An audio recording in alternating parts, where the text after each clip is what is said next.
Assalamualaikum warahmatullahi wabarakatuh. Welcome back to my YouTube channel Poppy Amalia. Pembahasan kali ini adalah pembahasan yang menyedihkan buat saya, ya, karena saya adalah bagian orang yang memperhatikan, menunggu beritanya setiap jam bahkan. Bagaimana progresnya dari anak Pak Ridwan Kamil yang dinyatakan hilang. Jadi udah 7 hari yang lalu, dinyatakan hilang dan belum ditemukan. Kemudian di hari ke-6 dan ke-7 akhirnya dinyatakan telah wafat atau meninggal.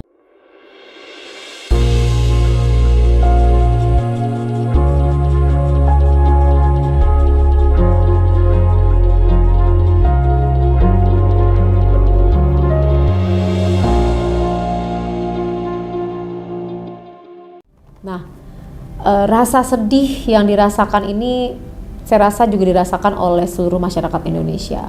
Maka kali kesempatan ini saya ingin menyatakan atau mengucapkan bela sungkawa buat keluarga dari Pak Ridwan Kamil dan Ibu Atalia, ya, prihatin dan juga turut berduka cita. Innalillahi wa inna ilaihi rojiun. Telah wafat dan Ananda Emeril Khan Mumtaz dinyatakan meninggalnya itu pada tanggal 26 Mei 2022. Hal ini dapat kita lihat dari tayangan berikut ini, di mana Pak Ridwan Kamil memperlihatkan di Instagramnya ada sebuah tayangan yang menyayat hati dan kita semuanya melihatnya dengan perasaan yang haru biru dan ikut merasakan kesedihan yang luar biasa. Ada sebuah pohon, kemudian juga ada diikat dengan mawar seperti ini. Kemudian juga ada tulisan dalam kenangan yang indah. Nama anaknya tertulis di situ. Kemudian juga ada 2 tanggal di sana. In loving memory of Emeril Khan Mumtaz, born 25 June 1999, New York, and passed 26 May 2020, Bern. Diikatkan di sebuah pohon dan ada tulisan seperti ini. Kemudian juga ada mawar. Setelah itu yang lebih merinding lagi adalah alunan azan yang dikumandangkan oleh seorang ayah di pinggir sungai tersebut, menyisiri sungai tersebut. Kemudian juga ada sholat di pinggir sungai tersebut, sholat gaib. Ini adalah sebuah situasi atau kondisi bagaimana ketegaran seorang ayah melewati proses ini dengan baik. Kita semua melihat kondisi itu sangat-sangat, terutama saya ya, secara psikologis itu tentu tidak mudah dan berat sekali yang dilaluinya. Nah, tapi sebelum membahas lebih lanjut tentang psikologis dan ekspresi wajahnya, ada baiknya juga untuk Anda melihat quotes berikut ini. Tuhanku, aku tidak meminta untuk diringankan beban hidupku, tapi aku meminta agar Engkau kuatkan bahu dan punggungku. Leadership is about being positive in negative situation.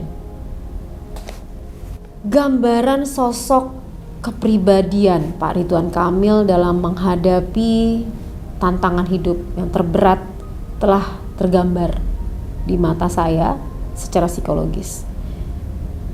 Penjelasan ini bisa menginspirasi kita semua, terutama untuk para orang tua dan juga sebagai individu atau insan dari manusia itu sendiri terhadap Tuhannya. Bagaimana menerima sebuah takdir dan bagaimana melaluinya dengan ikhlas. Kita akan masuk pembahasan lebih lanjut. Sebelum menganalisa ekspresi dan bagaimana psikologisnya dari Pak Ridwan Kamil serta kepemimpinan beliau, karena pemimpin yang hebat adalah pemimpin yang mampu memimpin keluarganya sendiri.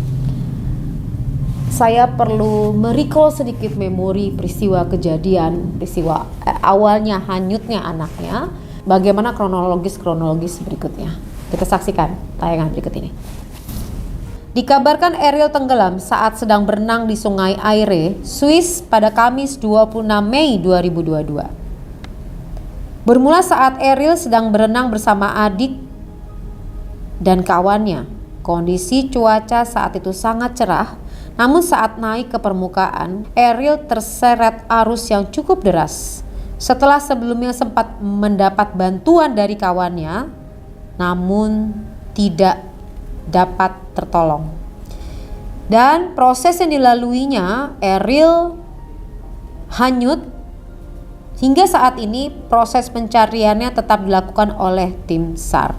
Di saat yang bersamaan, sang ayah sedang menjalankan beberapa agenda pemerintahan di London. Saat ia mengetahui kabar ini, beliau sedang ada kunjungan dan ia masih terlihat begitu tenangnya. Nah, di video ini kita juga akan melihat bagaimana pandangan secara psikologis Pak Ridwan Kamil terhadap keluarganya. Di saat yang bersamaan, sang ayah lagi sedang mengikuti sebuah acara. Kemudian Kang Emil juga mengikuti diskusi bersama dengan mahasiswa-mahasiswa Indonesia maupun mahasiswa di luar Indonesia di LSE, London School of Economic and Political Science di London, Inggris. Dan di situ Kang Emil sharing soal kepemimpinan, kemudian soal bagaimana pandangan politiknya, pengalamannya dalam pemerintahan, terutama dalam memimpin Provinsi Jawa Barat. Nah, ini gambar yang sedang kalian saksikan ini merupakan suasana diskusi di LSE, London School of Economic and Political Science di London, Inggris, di mana Kang Emil masih berusaha tenang, tetap semangat untuk berdiskusi, untuk menjawab berbagai pertanyaan dari para peserta yang ada. Dan dari gambar ini adalah sebuah peristiwa di mana ia mendengar kabar anaknya terseret arus, namun ia berusaha untuk menyelesaikan semua pekerjaannya dengan profesional. Artinya tidak terpengaruh, dan saya melihat ekspresi begitu tenang, tetap tersenyum dan bisa menyelesaikan semua dengan baik. The first one, family is the most important one for me. It's like a charging station. Okay, when you return home, so many problems, seeing your children, right? Discussing things with your beloved one. That's basically the only support system that I have. Pada saat beliau bercerita, Pak Emil berdiri, duduk dan dikelilingi oleh para mahasiswa. Tangannya posisinya seperti ini, kemudian digoyang-goyangkan tubuhnya. Ia menyatakan bahwa keluarga adalah the most important for me. Pada saat bicara, melihat ke si penanya dan penekanan itu terlihat jelas. Kemudian ia bercerita bahwa it's like a charging station. Ketika kamu pulang ke rumah, bercerita dengan orang tersayang, maka kamu akan recharge. Kemudian beliau juga bercerita mengenai selain anaknya, selain keluarganya adalah mom yang 83 tahun yang masih ada, dan itu adalah support system yang dimiliki oleh beliau.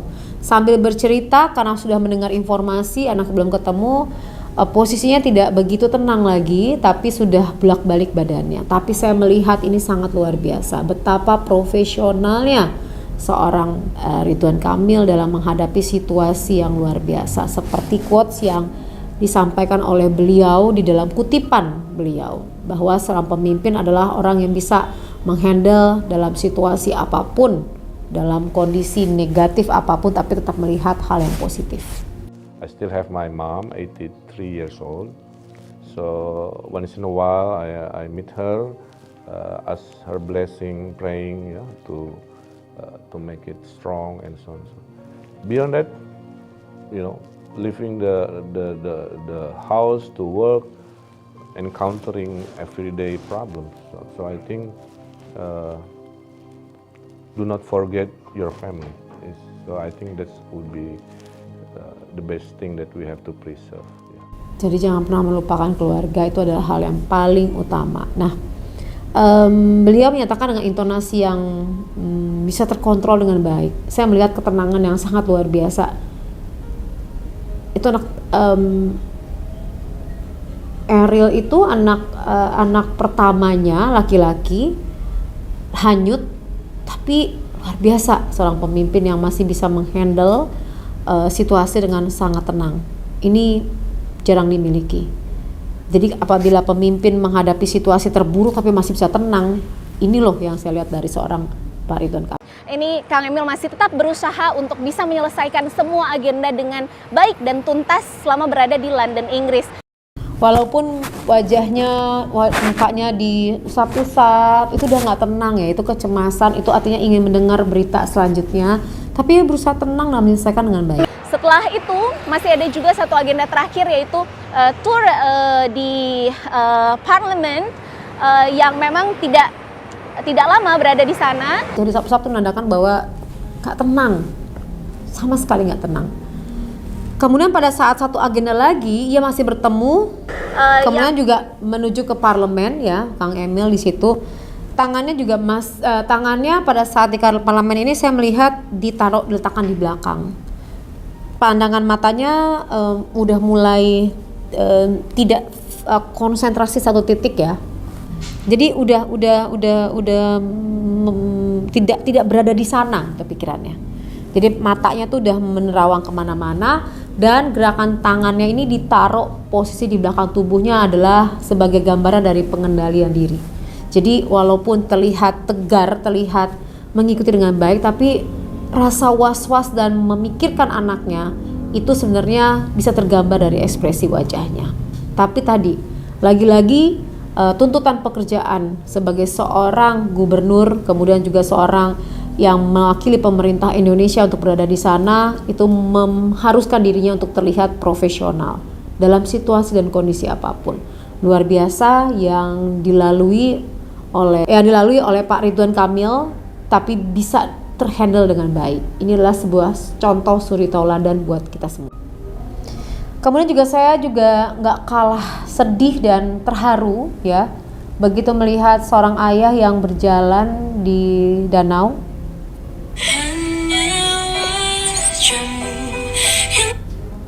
Melihat ke bawah dan memegang kayu, itu seolah-olah ingin sebagai penguat untuk dirinya berjalan di sungai juga. Itu seolah-olah ingin menunjukkan kayak ingin menemukan dari kayu itu apakah ada anaknya di bawah air tersebut.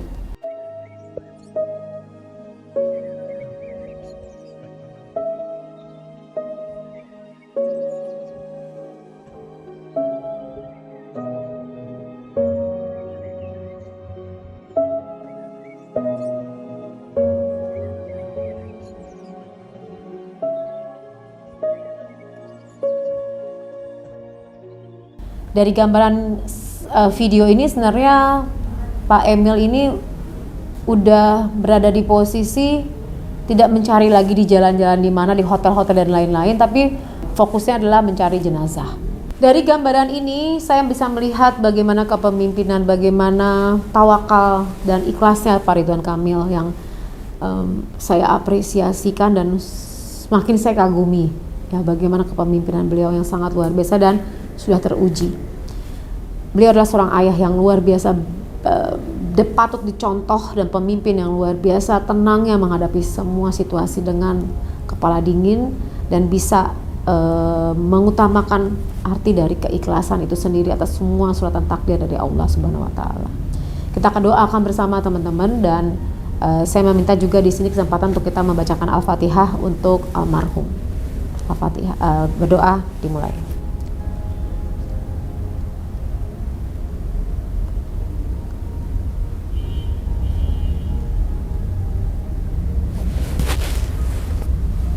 Selesai.